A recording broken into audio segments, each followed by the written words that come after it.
Don't you want to try the coffee I made especially for you, sweetheart? My husband Marcus asked, his smile brittle, not quite reaching his eyes. I was seated at my sister-in-law Clarice's pristine dining table in her lakefront home just outside Asheville, North Carolina. It was our usual family brunch, the second Sunday of each month, like clockwork. The coffee cup set in front of me gave off a strange, metallic scent that instantly turned my stomach. My name is Elise, and I'm 31. Never in my life did I think I'd be staring down a coffee cup, wondering if my own husband was trying to poison me.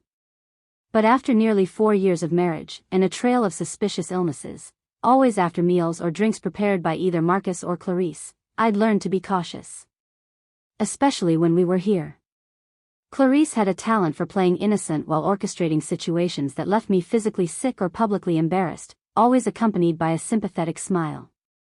"How thoughtful of you," I replied with a practiced smile, forcing my voice to stay light while my brain screamed to get out. The scent rising from the cup reminded me too much of the herbal tea I drank at their house last month, the same tea that landed me in the ER. The doctors couldn't pinpoint the cause, and Clarice swore she'd brewed the tea exactly the way she made her own. Across the table, Clarice was stirring her untouched coffee, eyes fixed on me with unsettling interest. "Marcus has really become quite the barista," she said with a smirk. "He's been practicing different brewing methods, just for you." The way she stressed "just for you" made my blood run cold. I'd noticed Marcus spending more time at her house lately, claiming they were working on something special for our anniversary. But the hushed conversations that stopped the moment I walked in, the guilty glances, and the suspicious messages I glimpsed on his phone all pointed to something else. I picked up the mug, pretending to take a sip. Their eyes were locked on me. Marcus's expression tightened. Clarice tilted her head, like a predator watching prey. Then I acted. "Oh shoot, sorry, I've got a work call coming in. Clarice, do you mind if I step into your study?" I didn't wait for an answer. As I walked past her place setting, I feigned a clumsy stumble, grabbing the edge of the table and knocking her cup slightly. In the chaos of catching myself, I swapped our cups. "I'm such a klutz," I laughed, trying to steady the shaking in my voice. Clarice gave a tight smile. "Just try not to spill anything in the study." I nodded and hurried away, my heart thudding in my chest. From the slightly cracked doorway of the study, I could still see them at the table. I watched as Clarice picked up my coffee, now her cup, and took a sip. My stomach twisted. A part of me wanted to shout, to yank the mug from her hands. But another part needed confirmation, needed to know that I wasn't losing my mind, that the pain and the fear hadn't been in my head all these years. I stood in silence, holding my breath. And waited. Pain. It always followed meals with them. It hadn't started this way. When I met Marcus at a friend's wedding in Asheville 3 years ago, he was charming, attentive, even. Clarice had seemed welcoming too, almost sisterly. She offered to help plan our wedding, invited me to every family event, and for a while, I believed I'd won the in-law lottery. But in hindsight, the red flags were there, hiding in plain sight. The first time Clarice, accidentally, spilled wine on my dress was at our engagement dinner. Then at our wedding shower, my meal tasted unusually salty, overseasoned in a way that burned my tongue. She always smiled sweetly when I mentioned it, brushing it off as her twist on a recipe. The illnesses started subtly. A stomach ache here. A rash there. Marcus always had explanations. "Maybe it was something you ate earlier. You've probably just got a sensitive system." But the pattern was undeniable. 2 months ago, after breakfast at their house, I landed in the ER. The doctors found traces of something unfamiliar in my bloodstream, nothing they could identify. Marcus insisted it must have been expired vitamins I took. I started keeping a private journal of every incident. Every odd taste. Every emergency room visit. Now, standing in Clarice's study, I watched her take another sip of my coffee. Marcus typed on his phone, oblivious. The air hung heavy with the metallic scent. My untouched cup sat where I'd left it. Cold. Ominous. Clarice's hand twitched slightly. She set her cup down, her face growing pale. "Marcus," she said, her voice cracking, "something's not right." Marcus looked up, confusion flashing into panic. He stood so fast his chair toppled behind him. "Clarice, what's happening?" Her hands trembled violently. I don't feel." She tried to rise but stumbled, gripping the edge of the table. "What did you put in that coffee?" I stepped from the study, phone already recording. Marcus dropped beside her, his face ghost white. "That wasn't supposed to be your cup," he whispered. But the room had gone dead silent, his confession echoed louder than any shout. Clarice's eyes widened, realization dawning. "Call an ambulance," she gasped, sliding to the floor. "Please." "I can't." I was already dialing. 911, what's your emergency? Yes, we need an ambulance. 1542 Maple Grove Drive. My sister-in-law appears to be having a severe reaction to something in her coffee. She's conscious, but seizing. Please hurry. Clarice writhed on the hardwood now, her limbs jerking uncontrollably. Marcus knelt helpless beside her, his hands hovering like he didn't dare touch her. My phone stayed steady, capturing everything. Clarice's eyes locked onto mine. Gone was the smug precision she always carried. In its place was raw, unfiltered fear. "You knew," she croaked. "You switched the cups, you knew."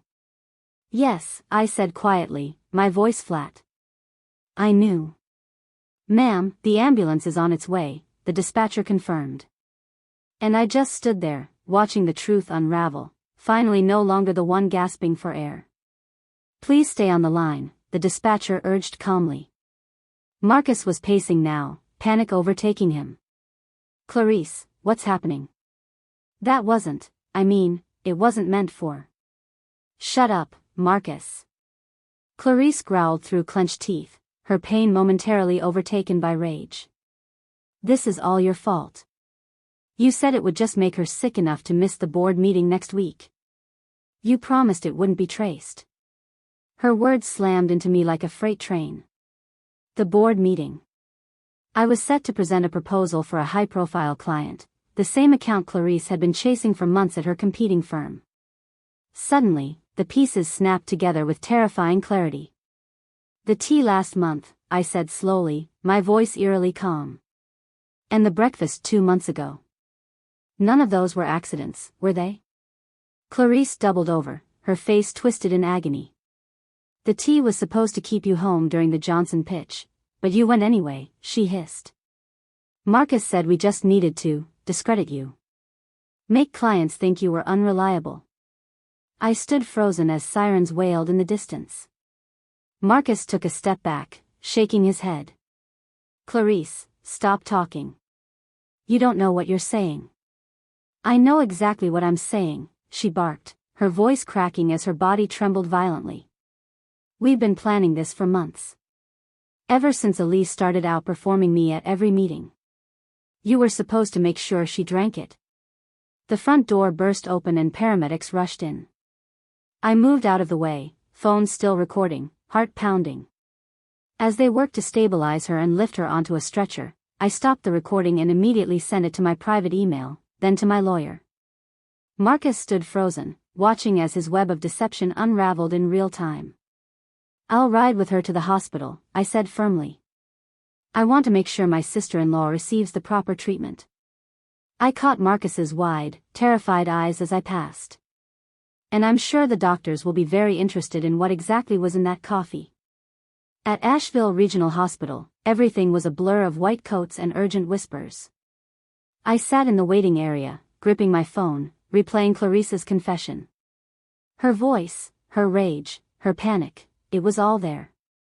No one could dismiss this as paranoia now. "Family of Clarice Bennett," a nurse called out. I rose. "I'm her sister-in-law." She led me through the double doors as I glanced back. Marcus was nowhere in sight. He'd said something about parking the car nearly 20 minutes ago, and never came back. "She's stable for now," the nurse explained, her tone serious. But we found elevated toxins in her blood work. The doctor would like to speak with you. Dr. Phillips, a tall woman with graying hair and eyes that didn't miss a thing, was waiting outside Clarice's room. Elise Bennett? She asked. I nodded. We've reviewed Clarice's labs, and we found some unusual compounds in her bloodstream. Can you tell me exactly what happened before she collapsed? I took a deep breath, steadied myself, and looked her in the eye. Yes, doctor. But you should know, this wasn't an accident. What happened before your sister-in-law became ill? Dr. Phillips asked, her voice calm but serious. I inhaled deeply, my fingers tightening around my phone. I think it's better if you hear this for yourself. I tapped play on the recording from that morning's brunch. Clarice's voice, weak but sharp, rang through the hospital corridor. I watched Dr. Phillips's expression shift, concern tightening into alarm as Clarice detailed the plans she and Marcus had concocted to sabotage me. This is very serious, she said, making quick notes on her tablet. The compound we found in Clarice's system isn't something that ends up in coffee by accident. This was deliberate. As if on cue, Marcus appeared at the end of the hallway, pale and sweating, clearly having overheard her. Elise, he said weakly, stepping forward. Just let me explain. Stay back, Dr. Phillips snapped, pressing the nurse's call button. Security to room 412, please. Marcus threw up his hands. It's all a misunderstanding. Clarice, she was confused. She didn't mean what she said. Really? I asked, already pulling up a series of texts. So these messages between you and Clarice, make sure she's out of commission before the Henderson pitch, these are just friendly banter. The color drained from his face. You went through my phone? After I found that unlabeled vial in your desk drawer? Yes. Yes, I did. I turned to Dr. Phillips. Doctor, I've been hospitalized 3 times in the last 6 months with unexplained symptoms. I'd like to know if what you found in Clarice's system matches anything from my records. Dr. Phillips nodded grimly. We'll run toxicology comparisons. And security will ensure your husband stays available for questioning. 2 uniformed security officers arrived, flanking Marcus. His once confident demeanor collapsed under pressure. Clarice and we were just trying to help you slow down, he stammered. You were burning out, taking too many clients. She thought, if we could get you to take a break. By poisoning me? I interrupted, my voice like ice. You tried to sideline me with toxins. Was it you who tampered with my meal at the Christmas party too? His silence was deafening. Behind him, I caught a glimpse of Clarice through the observation window. The monitors around her beeped steadily, her face ashen. No trace of the smug smile she used to wear, just the haunted look of someone realizing it was over. Detective Mendoza is on her way, Dr. Phillips informed me quietly. She's a specialist in domestic cases. She'll want formal statements. I nodded, the weight of the past 6 months finally starting to lift. Within the hour, a woman in a tailored navy suit arrived. Her badge identified her as Detective Selena Mendoza. She was confident, calm, and clearly no stranger to high-stakes situations. She reviewed the evidence, the recording, the texts, and the medical reports, with the focus of someone who'd seen this kind of betrayal before. Mrs. Bennett, she said, glancing at her notes. You mentioned previous hospitalizations. Can you walk me through those incidents? I opened my phone again, navigating to the timeline I'd quietly maintained for months. Yes. Here are the dates, symptoms, and treatments I received. I always felt something was wrong. Now I know I wasn't imagining it. Detective Mendoza gave me a reassuring nod. You've done everything right.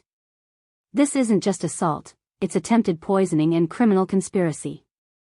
And we're going to make sure they're both held accountable. For the first time in a long while, I believed her. I opened the document I'd been quietly maintaining for months. The first time was in February, after dinner at Clarice's house, I said, my voice steady. I had severe stomach cramps and dizziness. The second was in April, that was the tea incident. Then again in June, after breakfast. Each time the symptoms were slightly different, just enough to confuse the doctors. Detective Mendoza leaned closer, scanning my notes. And you've been tracking this since you noticed a pattern? Yes. I hesitated, then reached into my purse and pulled out another phone. I also started carrying a backup phone with a different number. I used it to record conversations when I was around them, especially when they didn't know I was listening. Her eyes lit with interest as I tapped on an audio file and pressed play. Clarice's voice rang out, cold and determined. The Henderson account is worth millions, Marcus. We can't let her ruin everything we've worked for. Just stick to the plan. A few days of illness should be enough. Then Marcus's voice followed, quieter but no less damning. I've got something stronger this time. She won't make it to the presentation.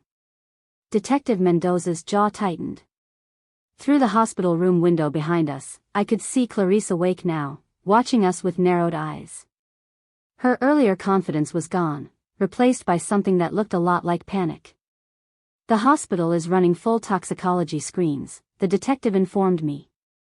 Dr. Phillips has already confirmed the presence of at least 2 substances that don't occur naturally. We'll also need to collect samples from your home. Just then, shouting echoed down the hallway.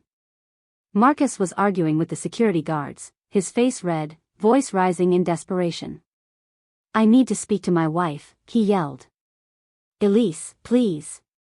You don't understand, we were trying to protect you. Detective Mendoza stepped forward, raising her hand like a shield between us. Mr. Bennett, she said sharply, you're not helping your case. We already have clear evidence of premeditation.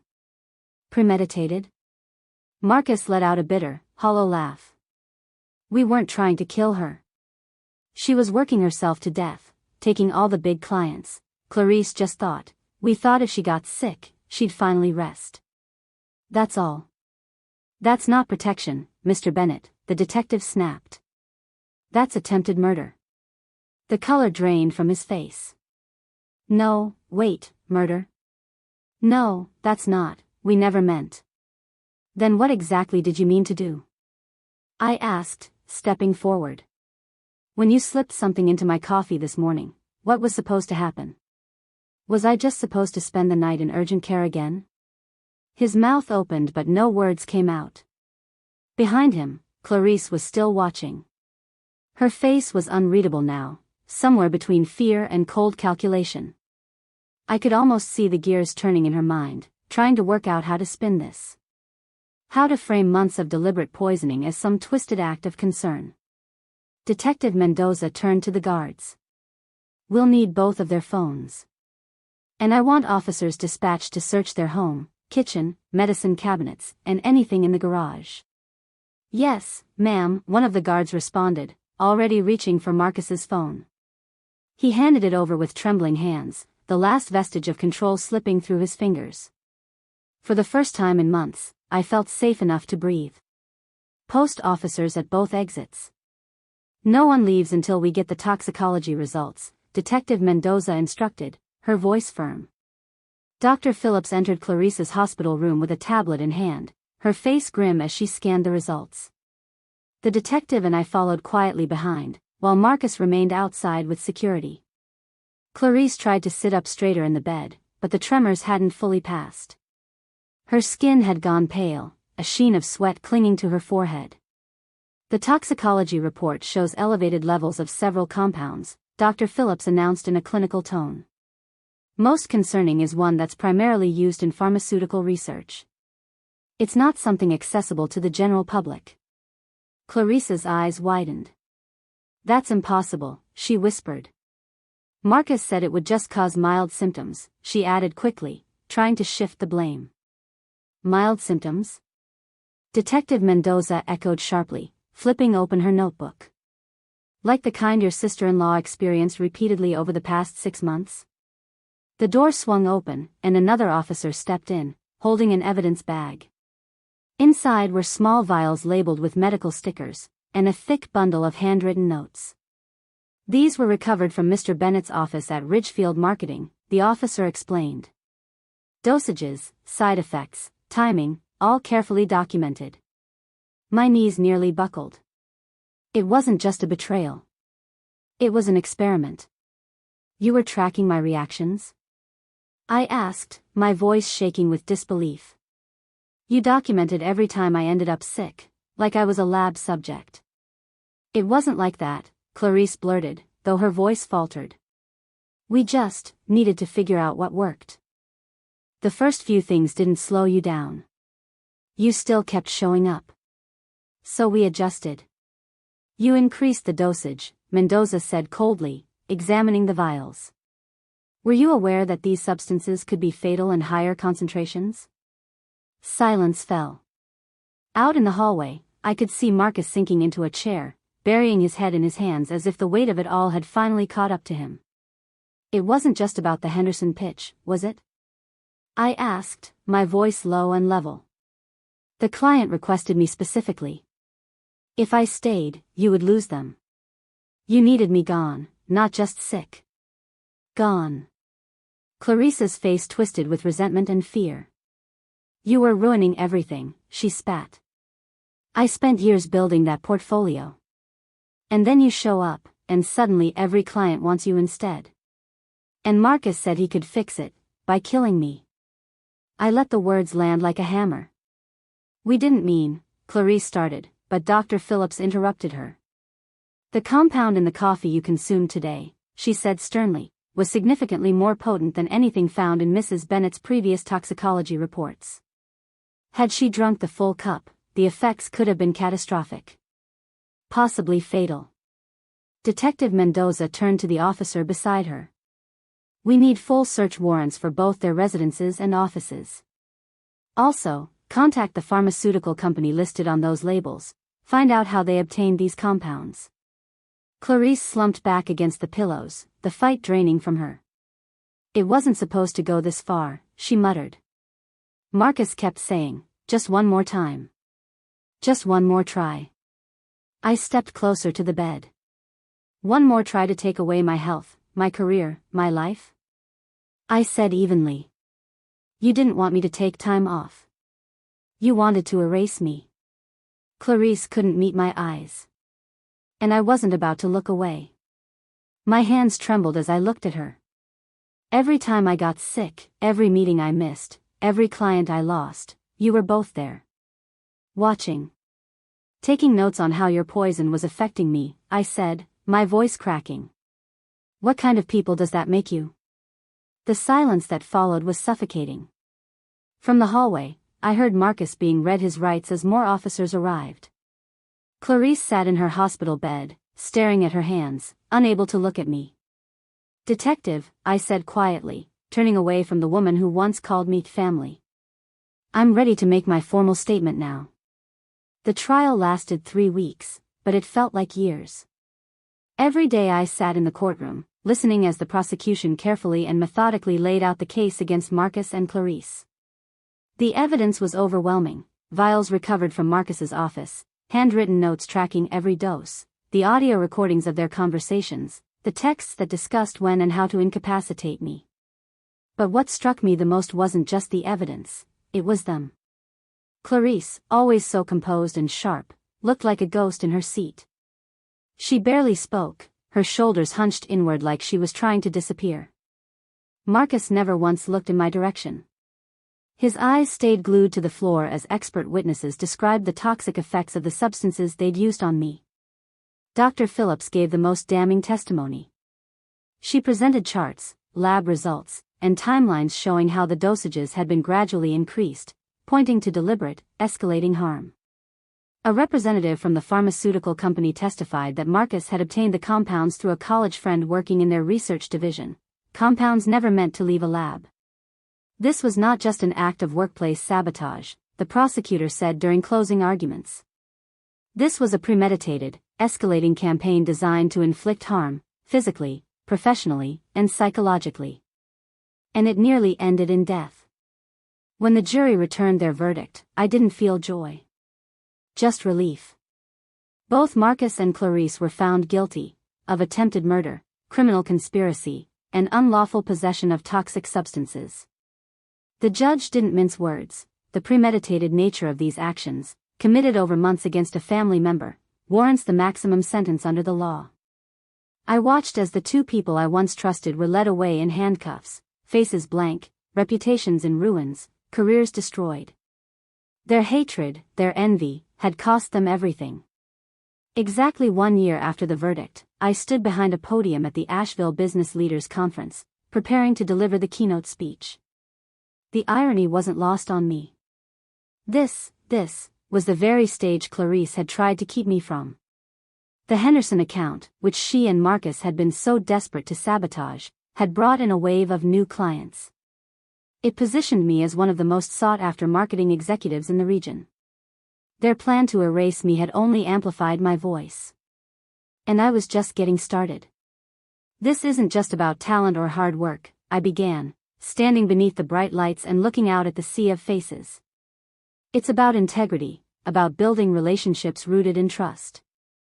I paused, letting the silence emphasize my words. Sometimes, the biggest threats to our success don't come from competitors, but from those closest to us. But surviving those betrayals? It makes us stronger. After the speech, a few young professionals came up to speak with me. One woman, maybe in her late 20s, with fire in her eyes, asked how I managed to stay composed through it all. I focused on what I could control, I told her honestly. I gathered evidence. I trusted my instincts. And I refused to let fear stop me from doing what I was meant to do. That evening, as I sat in my office reviewing a new campaign proposal, an email came in. It was from the Henderson client, the very one Marcus and Clarice tried to sabotage me over. They were renewing their contract for another 3 years. I smiled quietly, thinking how everything could have ended so differently if I hadn't trusted my gut that day at brunch. That morning, the local paper had published a short article, Clarice and Marcus Bennett begin prison sentences following attempted poisoning case. I didn't bother reading it. Instead, I turned back to my proposal, immersed in planning the future, not the past. Because the best revenge was never about payback. It was about standing tall, and succeeding despite those who tried to tear you down. And that's exactly what I intended to keep doing. If you've made it this far in my story, thank you. Truly. Sharing it wasn't easy, but I knew I had to. Not just for myself, but for anyone who's ever felt blindsided by betrayal from the people they thought they could trust. I'd love to hear your thoughts. Have you ever gone through something where you had to choose between protecting your peace and confronting the truth? Drop a comment below, I read them all, and your stories matter. Let's build a community that supports each other through the hard, messy, powerful moments of life. To those of you facing doubt or manipulation from people close to you, trust your gut. Document what you can. Speak up when you're ready. And above all, never let fear convince you that you're overreacting. I almost did. But staying silent nearly cost me everything. What I've learned is this: your instincts are often wiser than you realize. Strength doesn't always roar. Sometimes it looks like quietly collecting evidence, staying composed when your world is shaking, and daring to choose yourself, even when others try to tear you down. If this story moved you, support it by liking and sharing it with someone who needs to hear it. And if you believe in the power of resilience, in the right to rise above cruelty and deceit, then leave a message for me in the comments. I'd love to hear what part of the story spoke to you the most, and how you stay strong in the face of betrayal. Let's lift each other up. Let's be a reminder that even when the people closest to us fail us, we never have to fail ourselves.